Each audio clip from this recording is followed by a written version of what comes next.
कोई महान आत्मा, कोई महान विभूति, कोई अवतारी पुरुष नया धर्म पैदा नहीं करना चाहता, लेकिन मजबूरन उसको इसलिए करना पड़ता है कि हम बनी बनी बनाई धारणाओं से ही चलते हैं। कहते हैं ना, अब वो जो तुलसीदास हैं, वो कहते हैं जब वो भगवान कृष्ण की तस्वीर देखते हैं कि जब तक धनुष ना रखो कंधे तो मैं तुम्हें मानू नहीं कि तुम विष्णु के अवतार हो।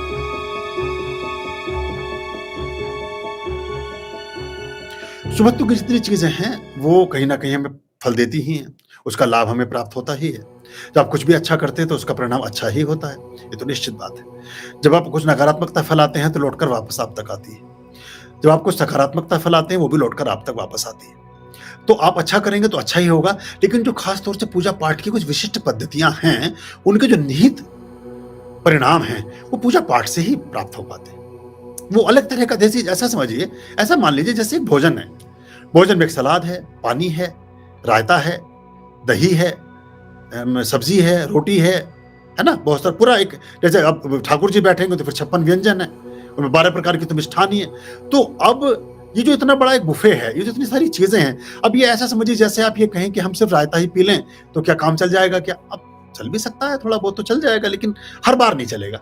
जैसे सुबह शाम दोपहर सब जगह रायता नहीं पीते रह सकते हैं, सुबह दोपहर शाम रात सलाद ही नहीं खाते रह सकते हैं, सुबह दोपहर शाम रात मिष्ठान ही खाते नहीं रह सकते। तो ये वैरायटी ऑफ फूड जैसे हमारे शरीर के लिए अनिवार्य है, ऐसी हमारी सोल के लिए, हमारी जो परमात्मिक ऊर्जाएं हैं, हमारा जो कॉस्मिक जोन है, उसमें अलग अलग तरह के मंत्रों की, अलग अलग तरह की चीजों की जरूरत पड़ती है।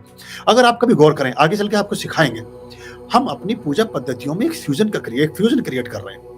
एक ऐसा समुच्चय, एक ऐसा सम्मिलन, एक ऐसा मिश्रण उत्पन्न कर रहे हैं जिसमें आपको वैदिक परंपरा भी मिलेगी, सनातन पद्धति भी मिलेगी, शाबर परंपरा भी मिलेगी, उसमें नाथ परंपरा भी मिलेगी, उसमें गुरु परंपरा भी मिलेगी, उसमें सड़गम जितने हमारे देश वेदांत भी मिलेगा, दर्शन भी मिलेगा, तंत्र भी मिलेगा, यंत्र भी मिलेगा, मंत्र भी मिलेगा।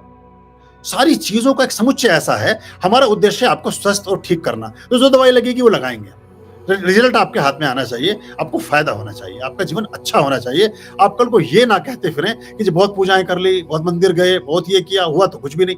ये हम इस चीज को हमारे यहाँ कट लग गया है, और जो हमारे से जुड़े हुए वो लोग इसको जानते हैं। मैक्सिमम देखिए 1% जिनके मन में संशयात्म विनश्यति या तथास्तु का किलन है, हमारा जो शक्ति संधान पीठ है तथास्तु का किलन है, जैसा विचार करते हैं वैसा ही होता है। सो बी दैट, जो सोचेंगे वो हो जाएगा।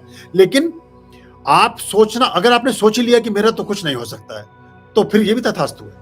आपने सोचा मेरा सब कुछ हो सकता है, तो ये भी तथास्तु है। तो अपने विचार को, संकल्प को पवित्र रखें, अच्छा रखें, सकारात्मक रखें, निश्चित तौर से आपको लाभ प्राप्त होगा ही होगा, ऐसा हो ही नहीं सकता है। तो हम बहुत सारी पद्धतियों का प्रयोग करते हैं, तो वो पद्धतियां आपके जीवन को बेहतर करती हैं, अच्छा करती हैं। तो उनको धीरे धीरे सीखें और उसको करते जाएं।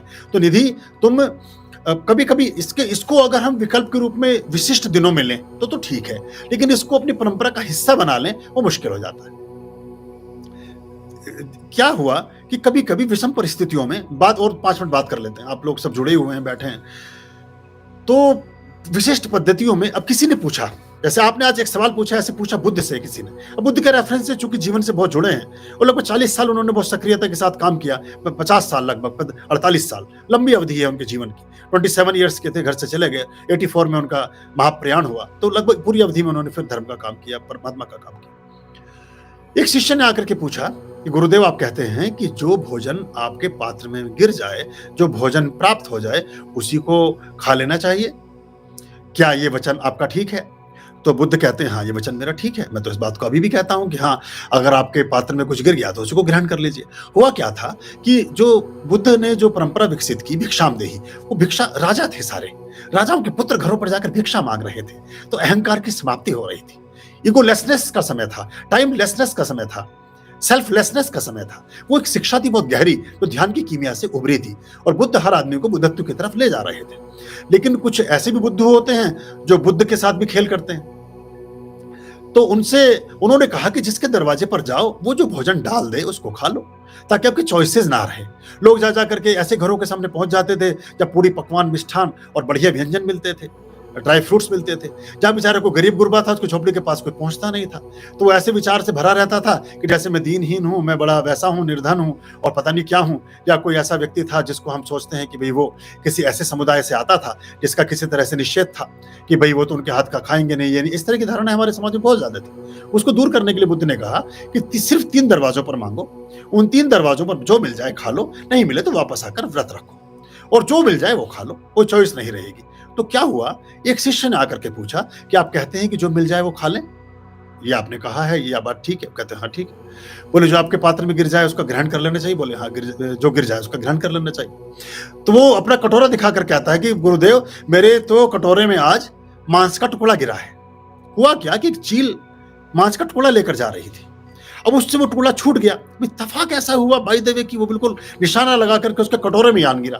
अब कटोरे में गिरी, बुद्ध को लगा कि रोज तो चील टुकड़े छोड़ेगी नहीं, रोज तो मांस के टुकड़े आकाश से गिरेंगे नहीं, रोज तो ऐसी घटना घटेगी नहीं। तो उन्होंने कहा जो गिर गया चलो खा लो, कोई बात नहीं। अब यही है, उन्हें लगा कि रोज तो ऐसा। अब क्या हुआ, अब इसका दोष ये निकल आया कि फिर रोज जा जा करके लोग ऐसे घरों के किनारे पे जाके अपना बर्तन हिलाने लगे जहां से मीट का टुकड़ा गिर सकता था। फिर वो कहते थे गिर गया, तो मतलब पहुंची ऐसी जगह गए जहां वो मिल सकता था। तो ये ऐसे हम फिर तरकीब निकाल लेते हैं। तो अगर मैं ये कह दूं आपको कि हाँ चिड़िया को एक चम्मच दाना डाल दो और कुछ पूजा पाठ किसी अनुष्ठान होने की जरूरत नहीं है, तो फिर वो हम सोचेंगे कि चिड़िया दाना डाल तो दिया। तो ऐसे वही जो मैंने बोला था कि उंगली दिखाने से उंगली चंद्रमा नहीं है, गुरु चंद्रमा नहीं है, चंद्रमा कहीं और है, वो रास्ता बताता है।